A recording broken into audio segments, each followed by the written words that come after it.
Bonsoir tout le monde. Voilà. Un cours un peu général sur la situation, on va dire plutôt la situation spirituelle du monde, du peuple juif en particulier, mais du monde aussi.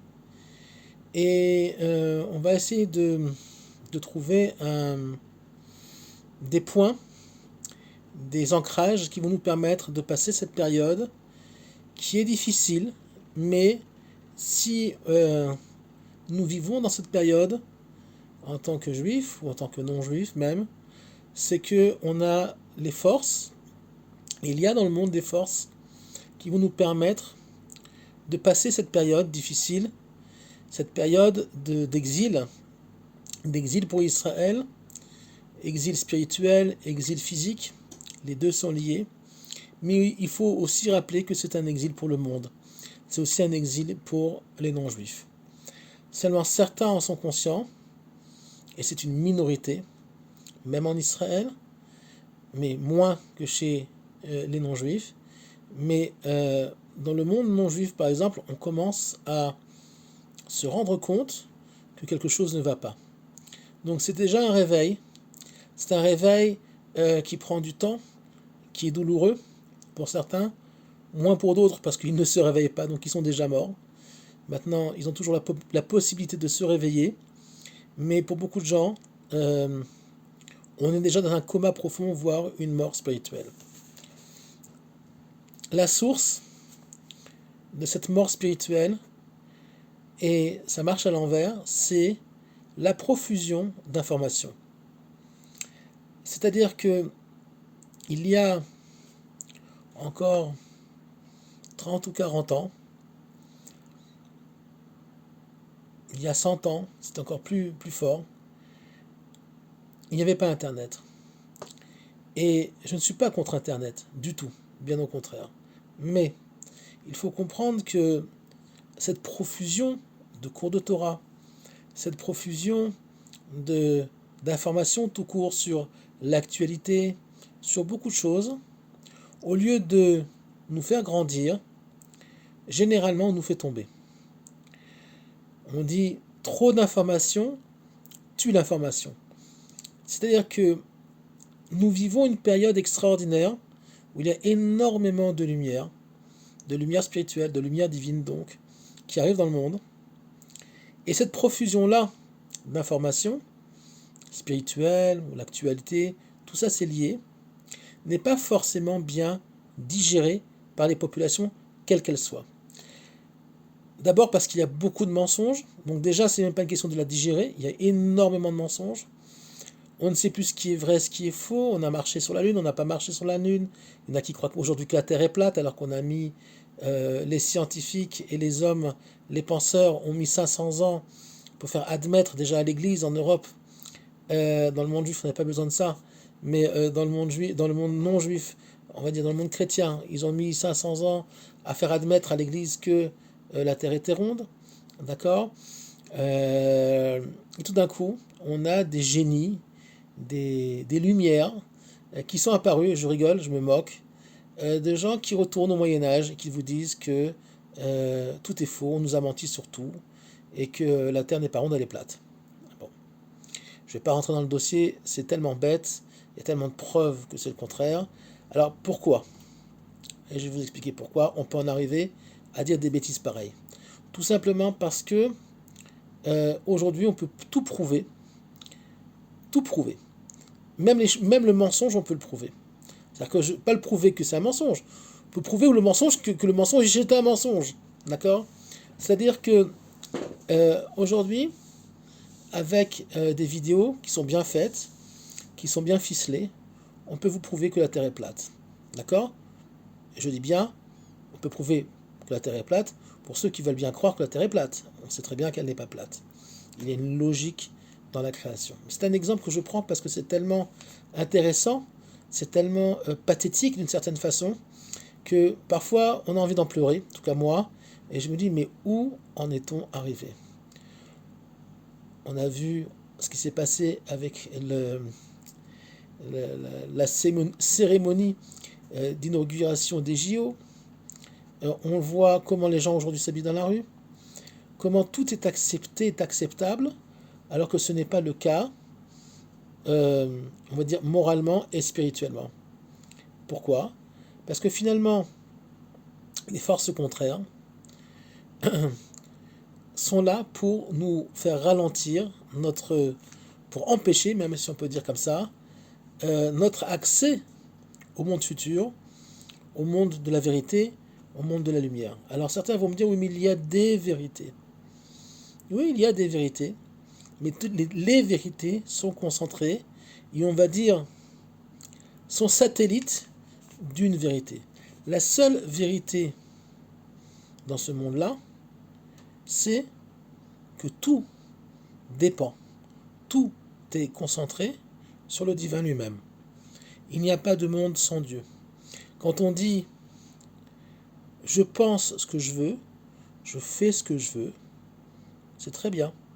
Dieu te le permet. Pourquoi? Il donne le libre arbitre. Pourquoi? Tout simplement pour qu'on ait un mérite ou pas. Pas de croire en Dieu. Nous, on n'est pas là pour croire en Dieu. On dit en hébreu, on ne dit pas croire en Dieu. On dit la da'at. Rentrer dans l'intimité du divin.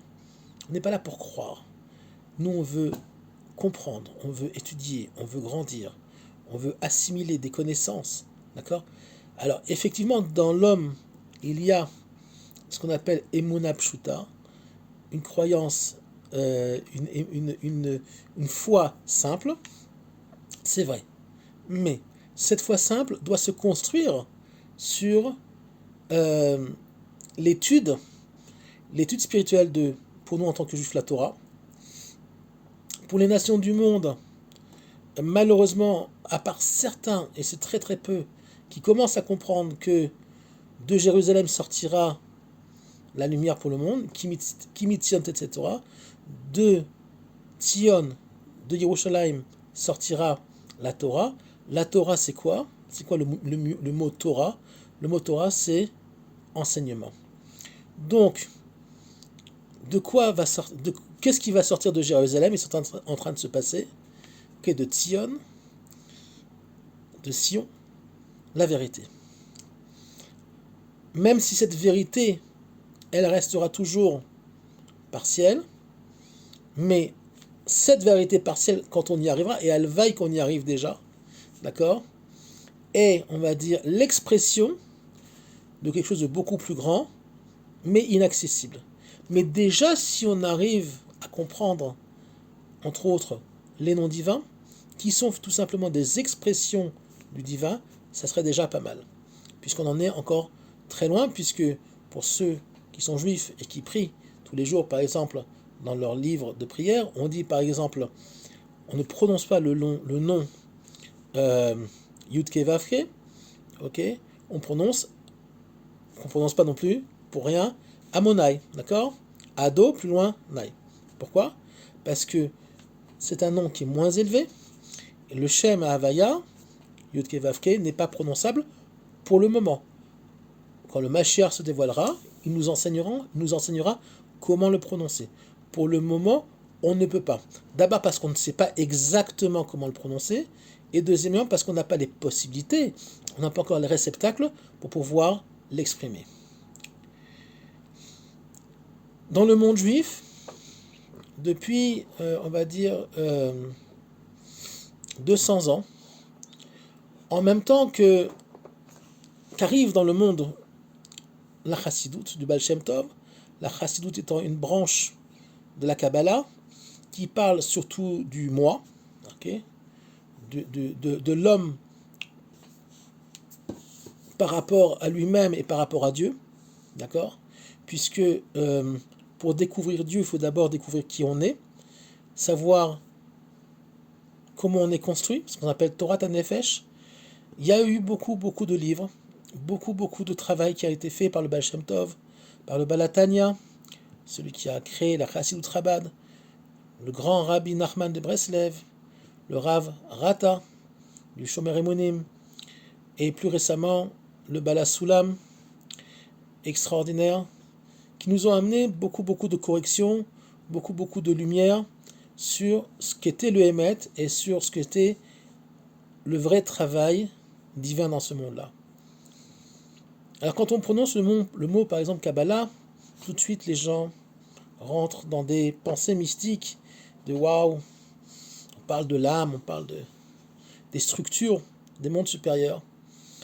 Mais ceux qui connaissent bien le monde de la Kabbalah et les vrais Mekoubalim, pas les charlots, d'accord, pas les faux prophètes qui traînent sur YouTube, même si beaucoup d'entre eux sont de bonne volonté et essayent d'amener quelque chose au monde. Malheureusement, ces derniers temps, on le voit bien, il y a trop de, et je vais expliquer de quoi. Finalement, les très grands kabbalistes sont des gens extrêmement terre à terre aussi. Ils sont aussi autant ils sont capables d'explorer et d'intégrer des notions spirituelles très élevées, autant, et ça c'est un vrai kabbaliste, autant il est capable de vous parler d'une fourmi, de comment tu manges, de comment tu peux régler tes problèmes avec tes enfants et ta femme, tes problèmes dans le travail.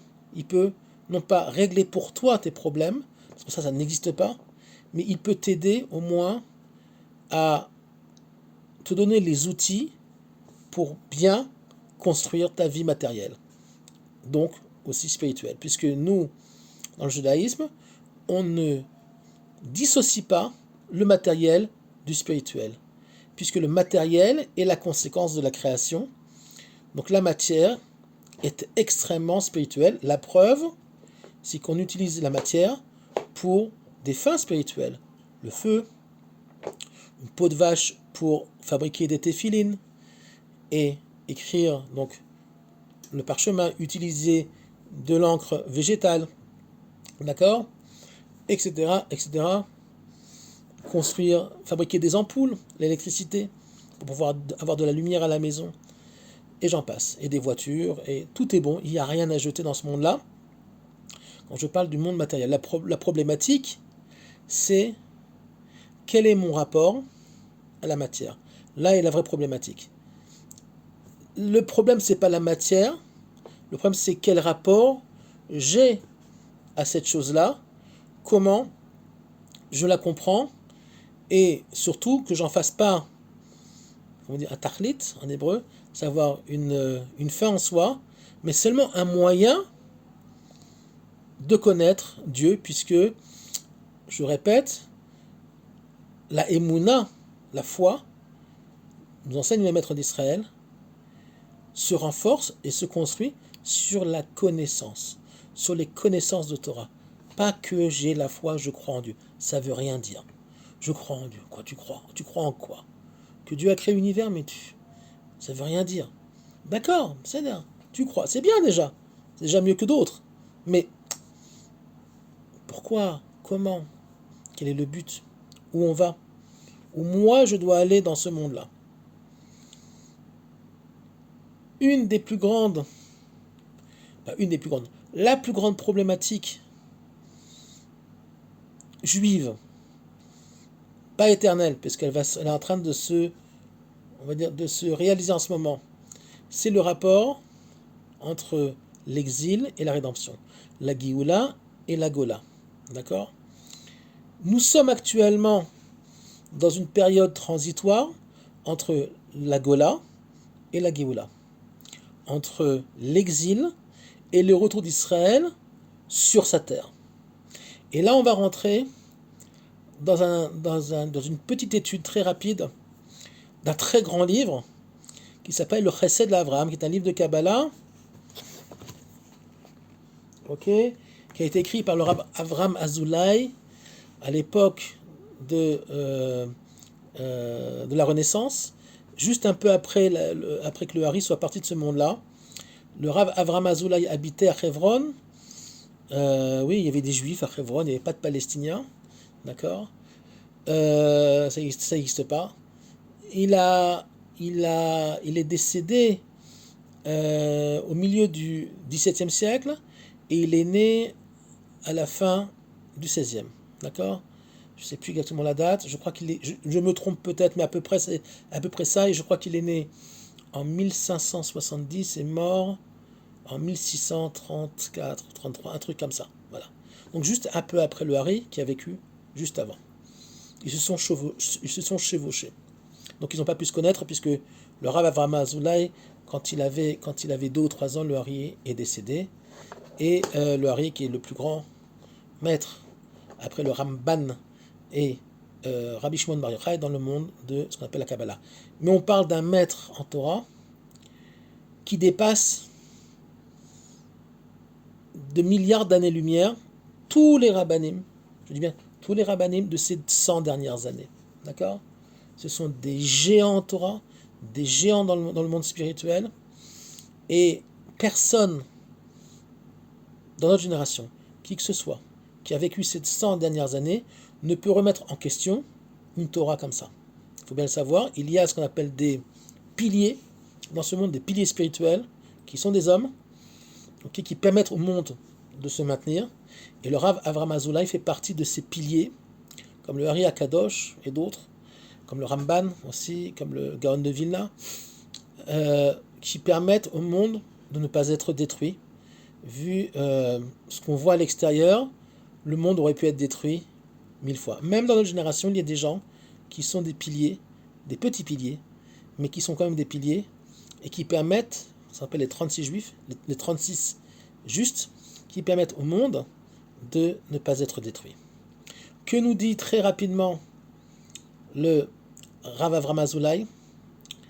Que finalement, à la fin des temps, c'est de la prophétie, okay, de sa part, que finalement à la fin des temps, il y aura 2 peuples juifs. Pas 2 peuples juifs, il y aura 2 camps. Ceux qui seront en Eretz Israël et ceux qui seront en diaspora. Une fois le Mashiach dévoilé, ceux qui auront survécu à la guerre de Gog ou Magog.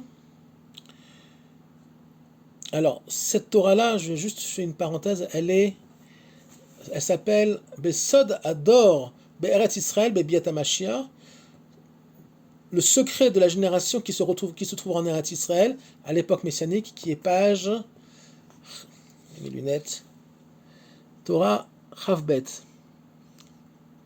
page Resh Yud Aleph, pour ceux qui ont besoin de vérifier et qui pourraient douter, parce qu'il y en a qui doutent toujours de ce que je dis, et je me base toujours sur ce que disent les maîtres d'Israël, j'invente rien. D'accord? Donc qu'est-ce qu'il dit le Rav? C'est une Torah extraordinaire qui est très connue, que une partie du peuple juif ne sera pas venue en Eretz Israël avant que le Mashiach se dévoile. Pourquoi? Parce qu'ils auront peur pour leur corps. Ok? Et lui, il va le faire à l'envers, il va dire Veleo chashu legufam velemamonam vebahu bayam ou bayabasha. Ceux qui seront venus en Eretz Israël n'auront pas eu peur pour leur corps, pour leur argent, et ils sont venus par les terres et par la mer. Velo chashu liot nidbaim bayam onigzalim bayabasha.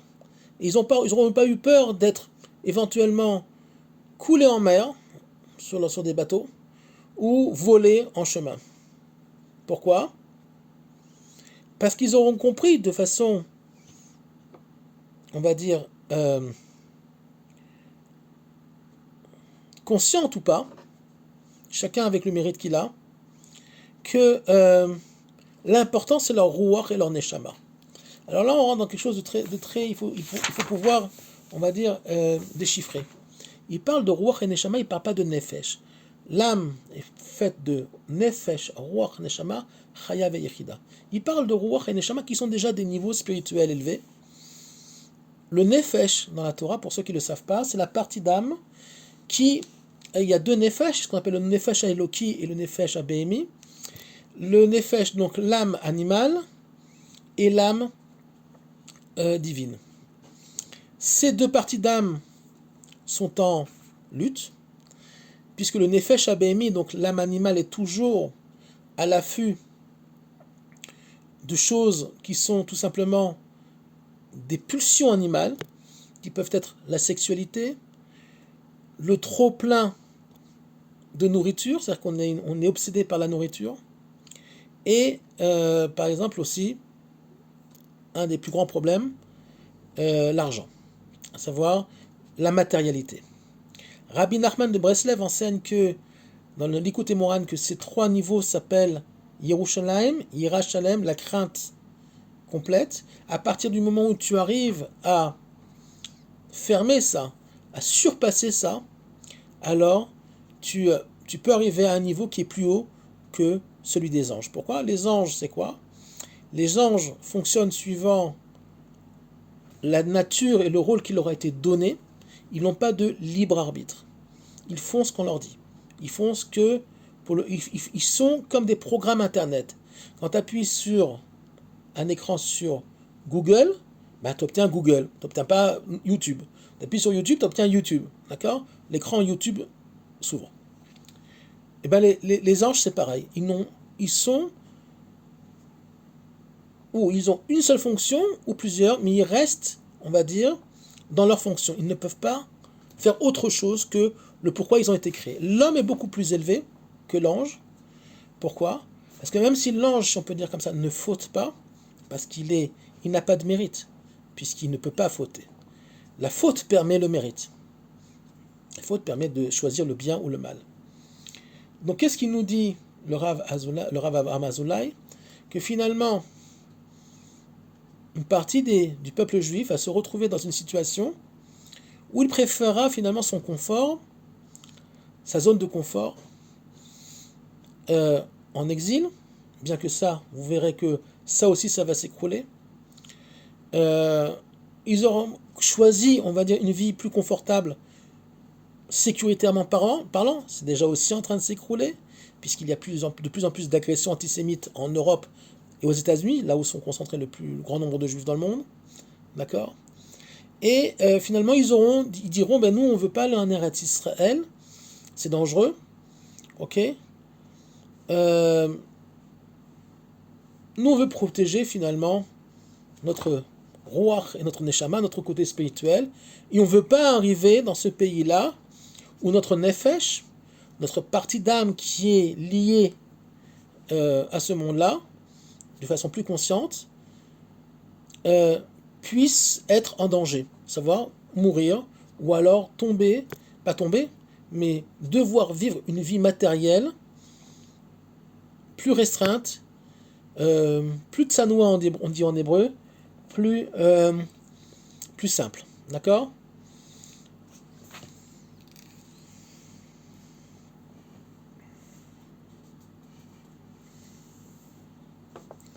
Qu'est-ce qu'il écrit le Rav?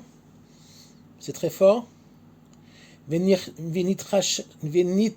rashaltem ba'avur chemdat hamamon vechashashtem leibut gufechem eumeodechem vhem asitem ikar.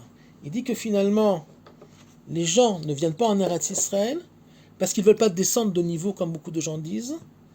Ok? Ils ne veulent pas habiter dans des villes en Israël qui sont peut-être moins attrayantes que s'ils avaient eu 10 millions de dollars pour acheter un appartement. Effectivement. Et finalement, je préfère rester à Paris. Alors vous allez me dire, oui, mais moi aujourd'hui, je ne peux pas du tout. C'est vrai. Mais la plupart des gens se sont imposés ces limites-là. Nous vivons actuellement que la conséquence d'erreurs et de jugements après erreur. L'État d'Israël existe depuis 76 ans. Donc on ne pourra pas dire, on ne savait pas. On ne pourra pas dire, l'État d'Israël est nouveau. Quand le Mashiach se dévoilera, chacun dans cette génération, peu importe l'âge qu'il a, est né avec l'État d'Israël, pratiquement, à part des gens très très très âgés. Et même ces gens très très âgés là, même s'ils ont 90 ans aujourd'hui, ils ont vu jeunes l'État d'Israël se recréer, d'accord? Et ne pourront pas dire, on ne savait pas. Tout le monde sait que depuis 1948, officiellement, le peuple juif a recréé un État qui lui a été retiré par les Romains, ok, avec la destruction du temple. On a fait Tisha B'Av il n'y a pas longtemps. Il y a 1950 ans à peu près, 1970 ans à peu près, 1950 ans. Ok, donc nous avons été exilés. Et contrairement à ce qu'ont dit les chrétiens, le juif errant n'est plus un juif errant. D'accord? On a été soi-disant maudits pour ne pas avoir reconnu leur Dieu. qui étaient juifs.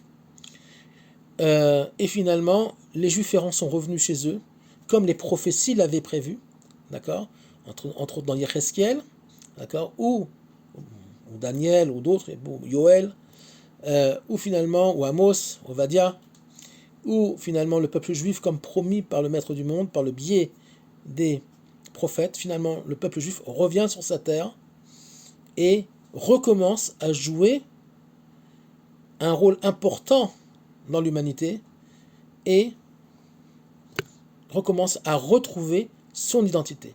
Malheureusement, ça se passe avec, encore une fois, une partie du peuple qui traîne, qui est derrière, qui n'a toujours pas compris pourquoi et quel est le but de son judaïsme. Le judaïsme n'est pas qu'une religion, d'accord ?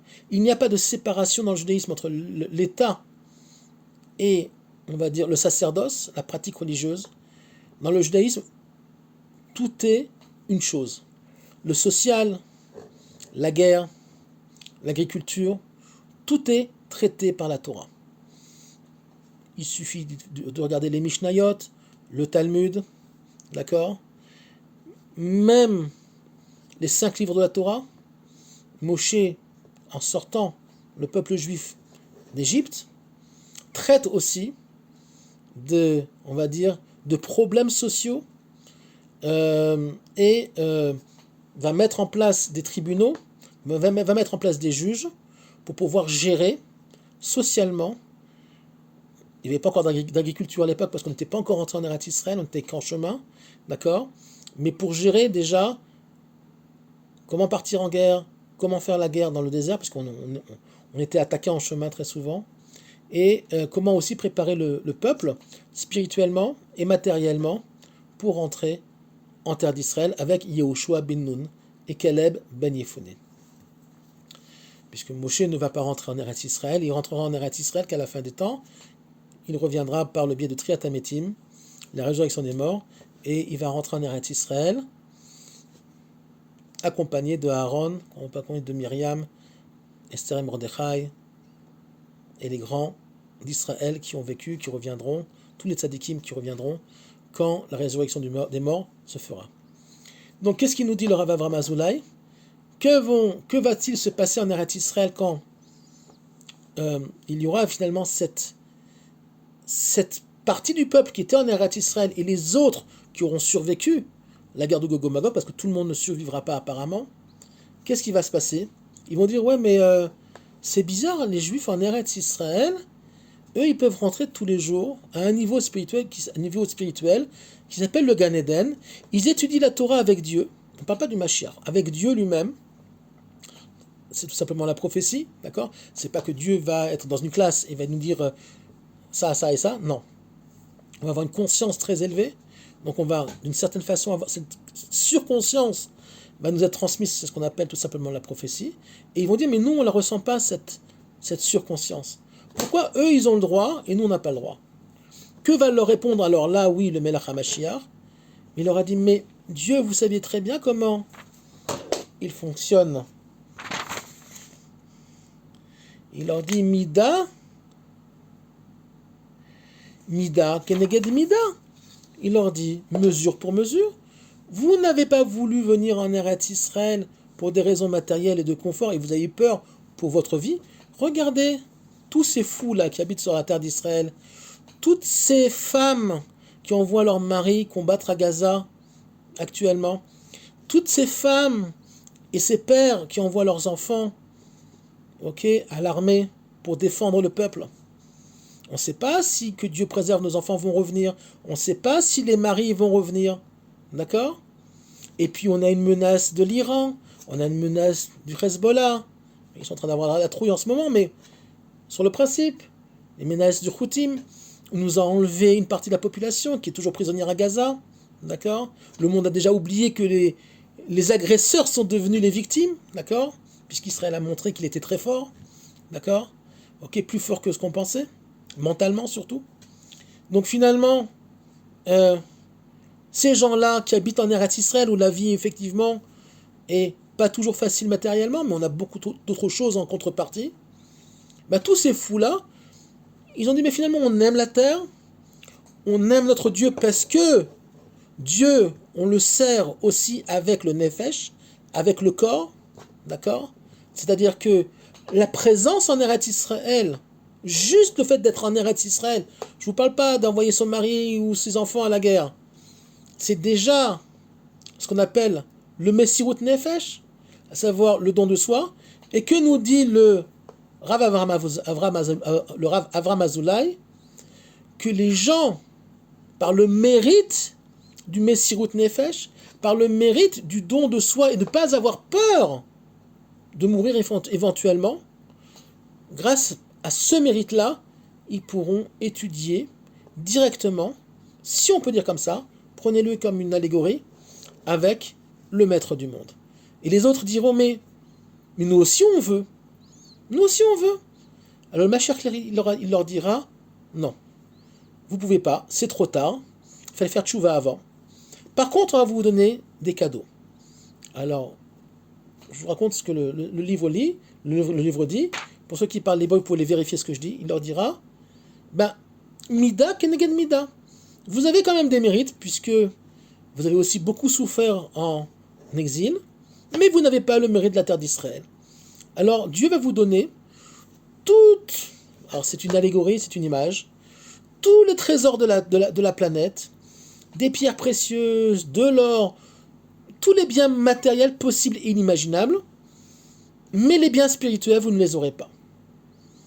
Alors que vont dire les exilés qui seront revenus? Mais nous, on ne veut pas. Nous, on veut étudier la Torah avec le maître du monde.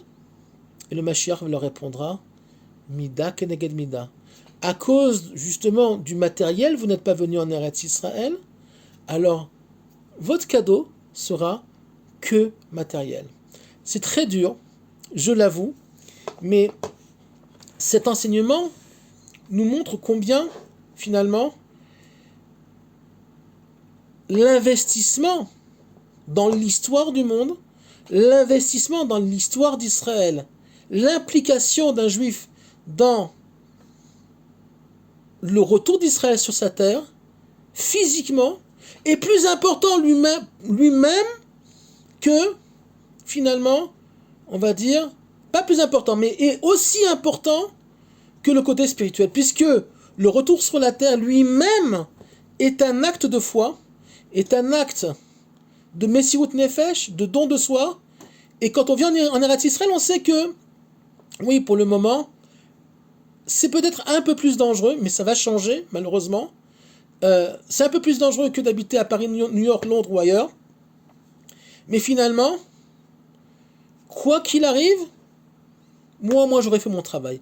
Moi j'aurais eu cette conscience, cette foi réelle, ok, envers mon peuple et envers mon Dieu. Moi j'enseigne une chose toujours dans le séminaire, le petit séminaire que j'ai, que la Torah se prouve, votre émouna se prouve non pas à la yeshiva, non pas à la synagogue, même si, oui, aussi, évidemment, mais on voit quel juif vous êtes quand vous êtes dans la rue, quand vous êtes chez vous à la maison, comment vous parlez à votre femme, comment vous parlez à votre mari, comment vous mettez de côté votre ego, comment vous mettez de côté votre... Ce qui m'intéresse, c'est d'abord mon intérêt, et après celui de mon mari ou de mes enfants, d'accord, qu'on soit un homme ou une femme, peu importe, d'accord, c'est comment vous parlez avec les gens dans la rue, combien vous êtes prêt à vous investir physiquement, mentalement, spirituellement, ok, dans cette fabuleuse période qu'on est en train de vivre, qui s'appelle le retour d'Israël sur sa terre. Je souhaite à tout le monde vraiment de comprendre et d'avoir la conscience de cette chose-là, parce qu'il n'y a rien d'autre actuellement, d'accord? Être un petit juif religieux à Paris, finalement, c'est d'être qu'un petit juif religieux, d'accord? Finalement, ou à Paris ou à Londres, peu importe, finalement, il n'y a pas d'implication physique sur le véritable combat d'Israël à la fin des temps, qui est la destruction d'Amalek. Le Amalek,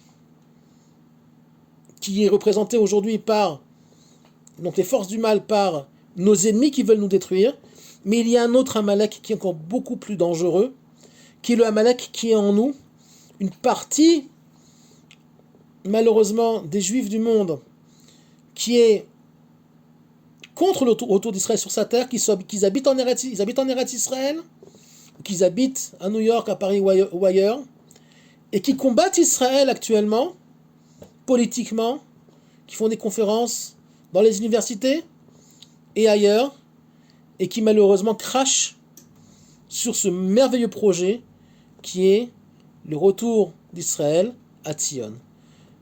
Choisissez votre camp, il n'est pas trop tard mais presque. Bezrat Hashem, il n'est jamais trop tard, comme on dit, en tout cas pour le moment, c'est pas encore trop tard. Bezrat Hashem, on espère que tout ira bien. On voit déjà que nos ennemis commencent à avoir de plus en plus peur de nous, l'Iran, le Hezbollah. Et quoi qu'il arrive, ok, tout se passera bien en Israël, puisqu'on ne va que en grandissant spirituellement et matériellement. Bonne soirée.